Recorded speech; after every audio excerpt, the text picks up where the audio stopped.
Let me ask you something.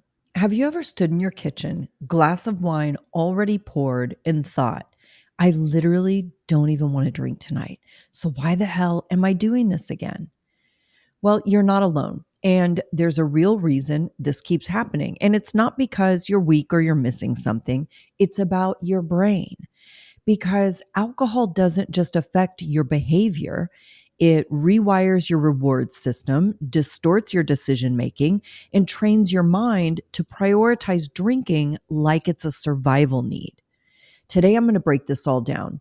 You'll understand why cravings override logic, why even smart, successful people repeat patterns they swore they'd outgrow, and how to get back in the driver's seat of your brain without shame and without starting over again. This is the episode I wish someone would have handed me in year one, because when you understand the science of what's happening between your ears, you stop blaming yourself and you start building smarter strategies. Let's get into it. Hey, everybody. Welcome to the Addiction Unlimited podcast, where you get to learn everything you want to know about addiction and recovery. I'm your host, Angela Pugh, co-founder of Kansas City Recovery, life coach, and recovering alcoholic. To learn more about me, you can listen to episode 0 on your podcast app or find us on the web at addictionunlimited.com. Hello, my friend. Welcome back to another episode of the Addiction Unlimited podcast. I'm your coach, Angela Pugh. Here's what they don't tell you in early sobriety. Your brain doesn't care about your goals. It cares about survival. And once it learns that alcohol equals quick relief, it locks that in. When you drink, your brain releases a powerful surge of dopamine, the reward chemical that makes you feel relaxed, happy, confident, even energized. That's why the first drink always feels so good. But here's the problem. The more you rely on alcohol for that dopamine spike, the less your brain produces on its own. Natural pleasure like connection, rest, even success start to feel flat, boring, and unsatisfying. So now alcohol becomes the shortcut to feeling okay. It's not about fun anymore. It's about functioning. Your brain learns stress, go to wine, boredom, vodka, anxiety, beer, even celebration, have champagne. Over time, it becomes automatic. And the more this pattern repeats, the more deeply wired it becomes. You're not making bad choices. You're repeating a reward loop your brain was trained to follow. And then comes the kicker. When you try to stop drinking, your brain panics. Why? Because you've taken away its fastest source of relief. Now you're dealing with dopamine depletion, mood swings, foggy thinking, and cravings that feel like they're coming from your bones. This isn't just psychological. This is chemical. And here's what's even wilder.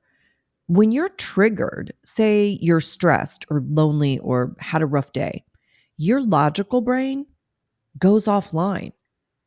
That's your prefrontal cortex, the part of your brain responsible for planning and decision-making, impulse control. It's the adult in the room. And this is the part of the brain when you hear people say your brain isn't fully formed until like your late 20s, like 26, 27 years old. It's the prefrontal cortex that is the last piece to fully form and function. So it's the adult in the room. But in a triggered state, the limbic system, which is your primal emotional brain, that takes over. This part of your brain doesn't care about your goals, your therapist, your sober streak, or your big vision. It cares about one thing: get relief now. And if alcohol is what it knows, then that's what it reaches for. This is why people say things like, I knew I didn't want to drink and I did it anyway. Sound familiar? You can have all the motivation in the world, but if your survival brain is calling the shots, you'll default to what's familiar, not what's healthy. This is also why sobriety can feel like such a roller coaster in the beginning, because your brain has to relearn how to regulate without the shortcut of alcohol. This is a learned response, not a personal flaw. You have to rewire, and that takes time, repetition, and smart support. So now that you know what's really happening between your ears, let's talk about how to interrupt the pattern without burning your life to the ground or white-knuckling your way through every craving. Because the truth is, you don't need more guilt. You need a plan, one that works with your brain, not against it. So let's start with cravings. Cravings are not commands, they're suggestions. Strong ones, yes. Loud ones, absolutely. But they are not truth and they are not destiny. They're just brain pathways, which is familiar, well worn routes your mind has taken dozens or hundreds of times before. Think of it like this: your brain is like a hiking trail system. The drink when stressed trail has been walked so many times, it's a clear, open path. But the pause and breathe trail, it's overgrown, unused, and way harder to find. But with repetition, you can clear the new path, and eventually your brain will start to take that path first. That's rewiring. That's what this part of recovery is all about. So let's get tactical. Here are 3 tools I use in private coaching to start breaking the loop without fighting yourself every step of the way. Tool number 1, the disruption phrase. This tool interrupts cravings at the thought level, not just the action level. Here's how it works. When the urge hits, your brain will launch into its internal sales pitch, right? Just one drink. You've been doing great. It's not a big deal. You can start again tomorrow. Instead of arguing with that voice, which never works, drop a disruption phrase to break that loop. Something like, not today, that version of me is retired. We don't do that anymore. False comfort, try again. Or I've already decided I'm not drinking. This one's gold. These short, direct phrases cut through all the noise. They remind your brain who's in charge without needing a debate. And here's what makes this so effective. Your brain is expecting autopilot. It's expecting hesitation and bargaining and the same mental loop it always gets. But when you respond with certainty, you shut that loop down fast. And I'll tell you, this is one of the most powerful things I did in early sobriety, long before I understood the neuroscience behind it. You've heard me talk about it before in making a clear decision. Not 1 foot in and 1 foot out. No, maybe just this weekend. When I made the decision, really decided that I don't drink anymore, there was no internal tug of war. The questions stopped. The mental back and forth vanished because I wasn't available for negotiation. And I used to tell myself as soon as my brain would start chirping, because I used to drink, I typically would have my first drink at 8 p.m. So when 8 p.m. rolled around and I was sober, and my brain would start kicking in. It's 8 o'clock. Are we going to drink today? This is usually when we drink. Are we going to have a drink? And I would just say, we don't drink anymore, dude. Figure something else out. We don't do that anymore. That became my go-to response. Anytime a craving hit, I didn't spin out, will I, won't I, should I, just one. I gave my brain a stiff arm and said, no, dude, not an option. Find something else to do. That's what this tool is about. It's not about being perfect. It's about interrupting the old pattern with certainty, clarity, and authority. And bonus tip, say it out loud if you can. The verbal cue adds a physical layer to the pattern break, and your brain pays more attention to spoken words. So if you've been stuck in the loop of indecision, start here. Pick your phrase, make the decision, and shut the door. And say it out loud if you can, because that makes it stronger. Tool number 2, the if-then script. Cravings don't just show up randomly. They follow patterns. And once you spot those patterns, they become a lot easier to manage. This is where the if-then script comes in. It's a simple mental framework that helps you pre-decide what you'll do when a familiar craving or trigger hits. Instead of waiting for the moment and hoping you'll be strong enough, you remove the decision fatigue by locking in a plan ahead of time. And in case you need a refresher, decision fatigue is what happens when your brain has been making thousands of decisions all day long, and by the evening, it's tired. It just wants the fastest, easiest, most familiar solution. That's why you make worse choices later in the day. You're not weaker, your brain is just exhausted. Here's how I use this with my clients and exactly how I used it with myself. Start by identifying your top 3 trigger zones: your witching hour, your activity trigger, and your person trigger. Let me break those down for you. Your witching hour is the day of the week or the time of the day that is your danger zone. It might be 5 p.m. drive home from work. For me, it was 8 p.m. because that's usually when I had my first drink. It might be right after the kids go to bed. Whatever your witching hour is, a ton of people say it's Friday after work. Like driving home, your work week is over, you're going into your weekend. A ton of my clients say that. But figure out your witching hour. Your activity trigger is what routine activity gets your brain whispering about a drink. Maybe it's cooking dinner, watching TV, scrolling on your phone, an activity with friends, whatever it is, your activity trigger. And your person trigger. Who always seems to light the fuse? Is it your partner or a friend who always wants you to drink with them, or a coworker who stresses you out? Maybe it's a parent or a sibling, whoever it is, figure it out. Your witching hour, your activity trigger, your person trigger. Once you've got those in mind, build an if-then script for each one. These are real, actionable plans, not just vague ideas like I'll try to distract myself. You want specificity, okay? Like for your witching hour, here's your if-then script for your witching hour. If it's 5 p.m. and I'm tired and craving a drink, then I'll make a cold sparkling water with lime. I'll go outside for 5 minutes. I'll put on a podcast that I've been saving.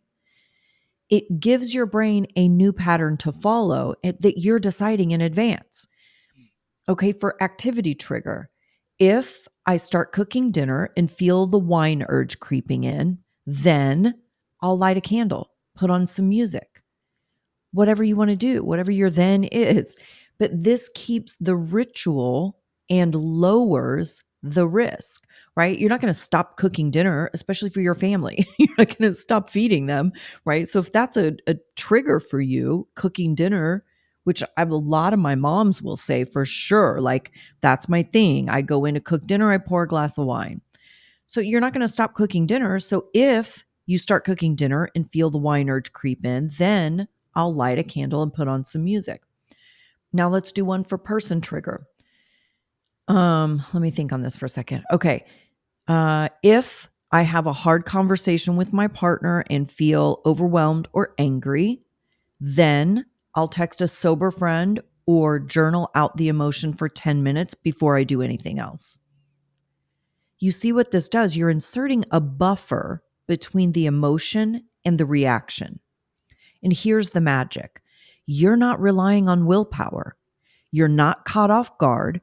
You've already made the decision when you were calm and clear-headed. That's why this tool is so powerful. It removes the in-the-moment panic and gives your brain a roadmap it can follow automatically. So your homework, pick your top 3 triggers and build your scripts. You don't have to do this perfectly. You just have to start. Because every time you follow one of these scripts, you're laying down a new brain pathway. And the more you walk that path, the easier it becomes. Okay, tool number 3, anchor habits. This one is about building consistency that protects you before you ever get triggered. Anchor habits are small, daily routines that ground you, especially in the chaos of life. It might be drinking a full glass of water before coffee, journaling for 5 minutes before checking your phone, walking your dog every night before dinner. They sound tiny, but they're powerful because they signal safety, rhythm, and control. Most people don't relapse because of one bad moment. They relapse because they've been drifting for days, sometimes weeks, sometimes months. No sleep, no food, no plan, no check ins. Anchor habits bring you back before you fall too far out. This is about being prepared. And listen, you don't need to implement everything at once. That's not realistic. What you do need is a repeatable system that gets you out of reaction mode and into decision mode. Because the cravings, the urges, the spirals, they lose power when your structure is stronger than your default. And yes, your brain will still test you. That's what brains do. But you'll be ready. You'll have the phrase, the plan, the anchor. You'll be showing your mind over and over again, we do things differently now. That's how you break the loop. That's how you stop spinning in start over cycles. That's how you reclaim your decision-making power one moment at a time. And speaking of rewiring routines, let me tell you what's been changing the game for me lately, especially at night. Let's be real. Some days, the best part of recovery is closing your laptop, shutting the world out, and crawling into bed. And that's exactly why I've become obsessed with my Cozy Earth bedding. My Cozy Earth sheets are made from viscose from bamboo. They're breathable, temperature regulating, and honestly, it's like sleeping in luxury hotel sheets that actually get better with time. One of my clients just ordered a full bedding bundle using my discount, and I'm pretty sure I'm more excited than she is to see how much she loves it. That's how good this stuff is. My bed has become the spot I look forward to. It's where I reset, recharge, and let everything go. And Cozy Earth makes it feel like a full body exhale. You get a 100-night sleep trial, a 10-year warranty, and right now you can get 40% off with my code Angela at CozyEarth.com. And if you get that post-purchase survey, tell them you heard about it here on Addiction Unlimited, because your bed should be more than your place to sleep, and Cozy Earth makes that happen. Okay, now that you've started breaking the loop, here's the next layer: authority. Not just getting through cravings, not just reacting differently. I'm talking about making decisions from the version of you that already exists beyond alcohol.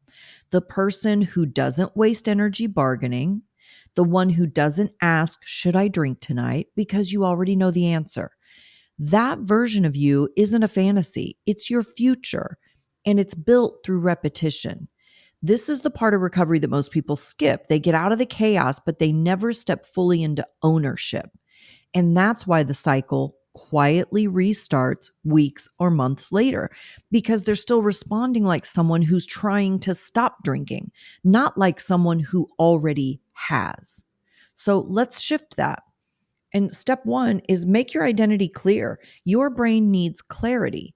If you keep saying, I'm trying to quit, or I'm seeing how long I can go, or I'm not drinking right now, then your brain will keep looking for the loophole.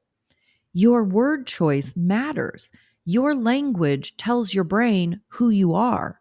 So instead of vague maybes, lock it in. I'm a person who doesn't drink. Drinking isn't a part of my story anymore. That version of me is done. You're not doing this to impress anyone. You're doing it to give your brain direction. Step two, use self-leadership and not self-policing. When you're operating from old habits, your brain wants control and certainty. That often turns into overscheduling or harsh rules or all or nothing thinking. But white knuckle control isn't leadership, it's fear management, right? Self leadership sounds different, right? It's like, what do I need today to stay steady?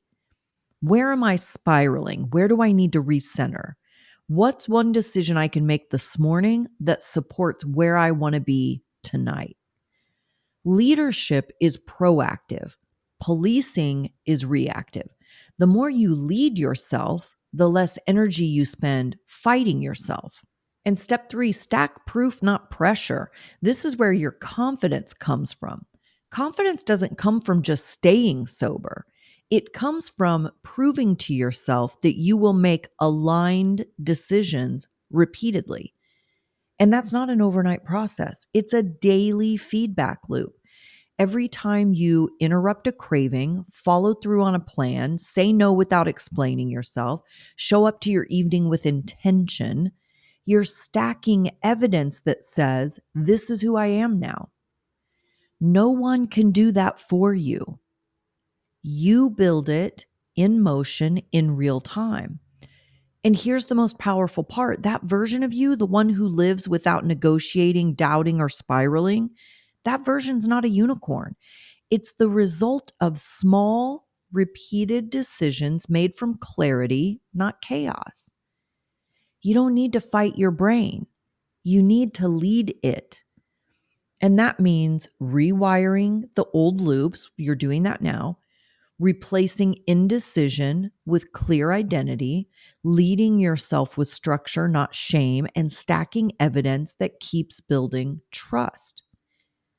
This is the work that creates sustainable sobriety, not just sobriety that survives the week. And if you want help building that structure, if you want support and strategy and someone in your corner who's been through it all and built a life that actually feels good sober, then I'd love to talk to you. If you're ready for real change and you want fast results and not more day ones, then you and I were made for each other. I want you to be done playing tug of war with alcohol and ready to get back in the driver's seat. And if you're there, then book a clarity call with me. It's free. We'll get real about what's keeping you stuck. And if we're a good fit to work together, we can immediately start mapping out your next steps. It's free, no pressure, and it's where real change begins. addictionunlimited.com/call.